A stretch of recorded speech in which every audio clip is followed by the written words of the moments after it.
Hi you guys, welcome back to my channel, Trusted Gem Goddess Quita. You can call me Quita, either one will do.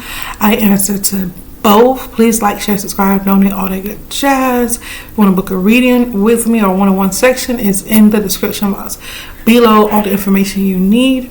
Please, after you subscribe, click that bell so you can know each time I'm posted. This is Aries general reading.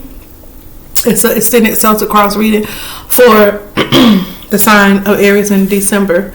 In your current placement, you have the Queen of Swords. Your challenge position is the Two of Pentacles. And your subconscious mind is a Star card. So you're doing some kind of healing. And your conscious mind is the Eight of Wands. And your past position is the King of Pentacles.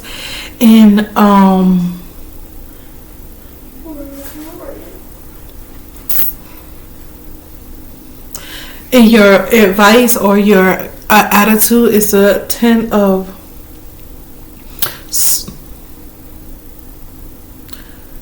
Swords. Hold on, I think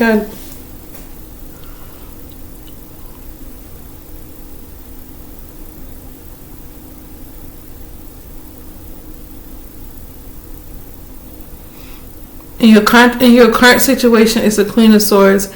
In your challenge position is the Two of Pentacles. In your subconscious mind, oh, that's where I missed it. It's a Star. In your conscious mind is the Eight of Wands. In your past position is the King of Pentacles. In your near future position is the Ten of Swords. In your advice position is the Emperor. In your environment is the Four of Swords. So resting, rejuvenating. And your hopes and fears is the Five of Swords. And your outcome, which you have 4 cards, is the King of Cups, Wheel of Fortune, Six of Pentacles, and Three of Cups. Okay? Yes. So, Aries, what do we have here? So you're healing from something. You're going through the ups and downs of healing. Trust me, I've been there, Aries. I've been there with you. Trust me. It ain't... Healing ain't for the weak. When they're talking about emotions or generational curses or just things that you have been through in life, especially a breakup, all that stuff, it is not easy at all. I feel like maybe Aries, well, I don't want to put no fault, but it's just like you put someone on a pedestal. Let me just put it that way. Someone's putting either you on a pedestal or you putting someone on a pedestal.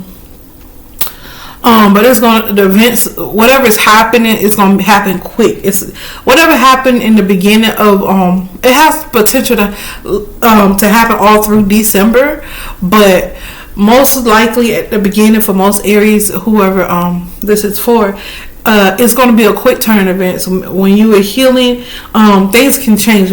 I'm trying to tell you. So when I was healing, it's because you're not healing for one thing at a time, and then you're going through other cycles, and then you have some people have kids, school, work, all that stuff. So it's like things can change quickly. You can be healing. I thought something was wrong with me when I was healing. I'm like, ugh.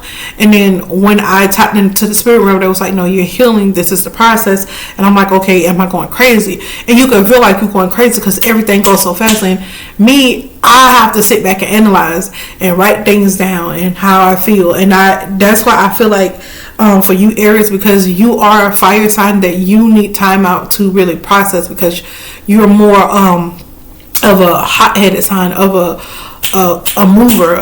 You like to be on the move, and I think you do need that downtime, especially when you're healing, to really process the healing process so that you don't have to repeat the lesson over again or the healing over again. So yeah.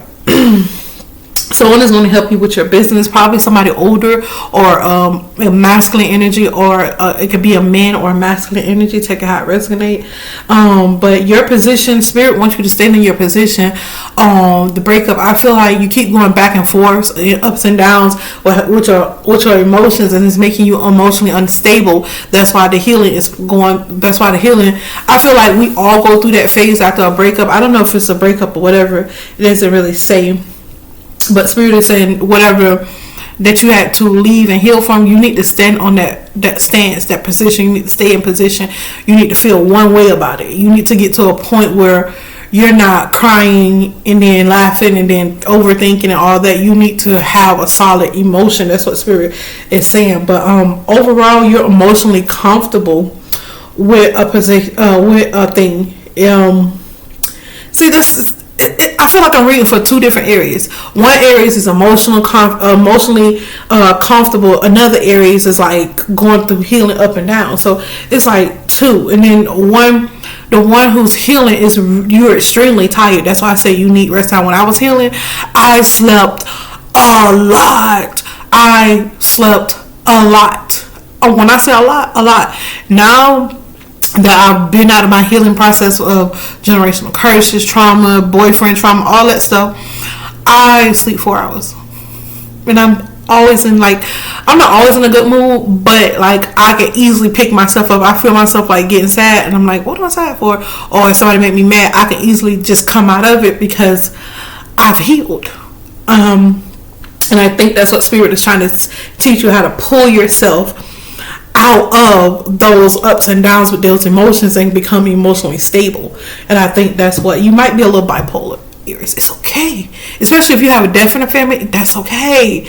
A lot of times when you go to psychiatrists or go to someone professional for mental health issues, they will tell you they don't diagnose you right away. They get a long time to know you, because healing, when somebody uses their parent, or a loved one that's a death coming to family, that makes people seem bipolar, and they're really not. They're just it's grief. So they have to understand the whole full circumstance, because a lot of any psychiatrist, a basic psychiatrist, somebody that has basic knowledge of psychology, will tell you that, how can I put it, that's why they see you for so long, because sometimes grief shows up as being bipolar, but no, you had a connection with someone, or somebody gave birth to you, or you was married to someone and they died. You're supposed to go through that. If you don't, then who are you? Are you human? You know what I mean? You're supposed to go through those roller coasters, but you have to find that middle ground at some point. It's the length of time that it takes you to heal through that point, and that's why some people get diagnosed with grief and bipolar. The grief could cause a bipolar, could cause you to be bipolar, or they get diagnosed with just bipolar. It wasn't no grief or anything. It depends on the circumstances. So I'm not getting no death or nothing here. I don't know, but I'm definitely getting somebody who's emotionally unstable and could be possibly bipolar. That's just what I'm getting here. Spirit say you need to focus on logic, and I feel like Aries is a good time to be logical when they're not being hot-headed. So I feel like there's areas that's healing. You just really need to be logical, and everybody, even your feelings, like disconnect from the mugs. I do it all the time. I detach from my feelings, not because I don't want to feel them, or not because when your feelings make you emotionally unstable, you're not good for nobody around you. You have to find some common ground with your emotions. Even if you have to detach from it and live your life for a while, it's okay to be numb for a while, because that numbness help you, give you a center. But then you go back and reattach them and revisit those feelings, so that you're strong enough to handle those emotions that you're coming into contact with. That some things are just too heavy for us, and they say God won't give you more than you can bear, but that's not what the Bible say. God say He's with the sick and the brokenhearted. That's what the Bible says. So sometimes you do have to detach to be healthy, so that you can heal, so that your body can get a normal, so that your electrical system, your brain can get a normal sense of stability, and then you go back and revisit those feelings. When you go back and revisit those feelings, and then you'll know how to place, okay, this is why I felt that way, that's why I felt that way. Trust me, I'm telling you, I went through the healing process. My mama died when I was like 10 years old, so that type of grief, I understand the grief with the bipolar, because when I had a teacher in college, I always call her my psychiatrist, because she really was. She had a degree in psychology. She had her master's. I think she had her bachelor's and her master's degree. But anyway, she was great, and she helped me to understand that I never mourned my mother's death, and that's what took me through a lot of relationship problems, because I had abandonment issues. Not that my mama did something wrong, it's just that she died, and then I had no mother. And so that's common with grief. If somebody didn't know me and I just came into the office and they diagnosed me, they would think that I was bipolar, but I wasn't. I was diagnosed with grief because she was the woman that birthed me. And then I didn't have any 10 on the clock. I want to cry so bad. I didn't have anybody to say, hey, this is how you deal with grief. Me already, when I was younger, dealing with being autistic, we don't understand how to process those emotions. And then I was 10. I should have had grief counseling. Never did. So I feel like I told you that example so that you can understand that I understand where you're coming from. Healing is a lot. It will wear you out. It will wear you out. It will make you feel like you have a whole 10 jobs, depending on how far in grief you are or how far gone you are. It will make you feel like you have like 10 jobs, 15 kids, $1 million in debt, and you're just working on all things at one time. And that is the time, 11 on the clock, that you need to really sit down, take a deep breath, stop. What if you got kids, is if you can 11:22 on the clock, if you can give them to, like, not give them, I'm sorry, if you can get a babysitter, if they're old enough to just cope with a little bit on their own. My kids, I was blessed because I had good kids and it was at school, so a lot of my grief happened in my room when my kids were gone. They didn't see all the crying and all the sleeping. Like, I got up and I did what I needed at 11:44 on the clock. And then while I was at school, I had a whole 8 hours to just sleep and reflect and to tap in the spirit. And I feel like, Aries, that's what you need in December. I feel like you need that. The one that's healing. Okay? Spirit says stand on your word. You seem flighty too. The one that's really up and down, you seem flighty. People think you're crazy just because Aries is already a hothead anyways. I dated an Aries. Can't tell y'all nothing. Not Nathaniel. Like you just gotta let the Aries be. And then when you talk to Aries, it gotta be one-on-one, and it has to be in the soft tone, because if not, especially one that ain't healed, the one that's healing, 1, 2, 3, 4 on the clock, baby, y'all will be in a heated argument in a minute. Aries don't give no, and then they'll come back and apologize, like, man, I was just tripping. For real. And I was just like, oh my God. One of my children's father is an Aries, and I just like, I don't even talk to him to this day. We had a kid, and I'm not even gonna hold you. I don't talk to him because he's not all the way healed, and I can't even co-parent with him. It's that bad, and it's sad because he don't even get to see his child, and that's how bad Aries can go astray. But 13 o'clock, that's a whole nother issue. I'm not gonna get too far into that. I could get too far. Y'all see that, like, I can just yeah.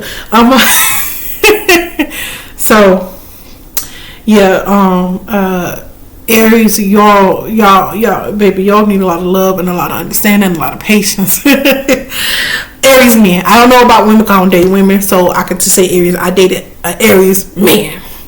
Okay, just to clear that up, not women, because women, we're more emotional. It's different. An Aries man. Okay. Maybe some of the females can relate. Maybe you can. I don't know. Take it as it resonates.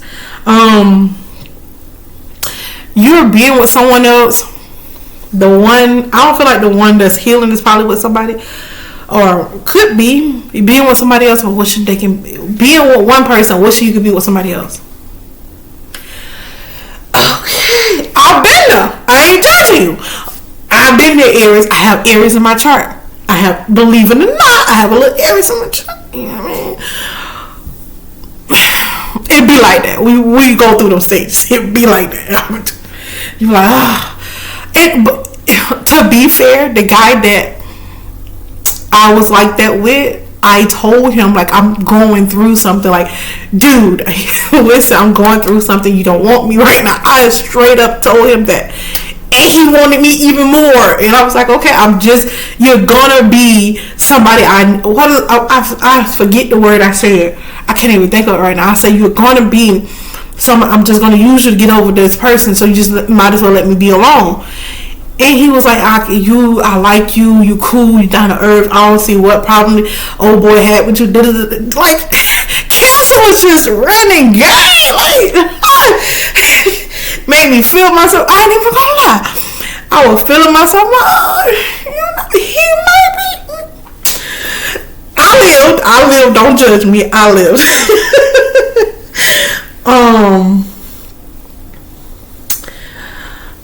The one that is healing, or either one, could have a gambling problem, but you win something at the lot, the gamble, whatever, the casino, whatever you gambling at the place you're gambling. You see the country coming at me. But yeah, you see, yeah, you're gonna win. You're gonna have a big payout. And then Aries, I see where you threw a party and everything after you win that. Like, I need to be around you. Which one of y'all? If you healing, I can be your friend too and help you heal and party with you. I can do that. I was just saying, I can do that. I can be both. Your girl can be both. I can be both. But yeah, y'all, you know, Aries, Aries is like Scorpio. Scorpios like to party, and Aries like to party too. And you know who else like to party? And their earth sign, Virgo. Virgo sign is a big part. My mama was a Virgo, so that's how I know about Virgos. Virgos love to party. They love to have fun. They can't sit still because they always paying attention to details. And to get their mind off details, they have to go do something else. For real. Because Virgo just... I'm telling you, bro. Anyways, I'm sorry, I'm talking to y'all like I'm talking to my kids. You tell I'm comfortable. But yeah, y'all, that's the reading for Aries. You guys, I'm out. Peace.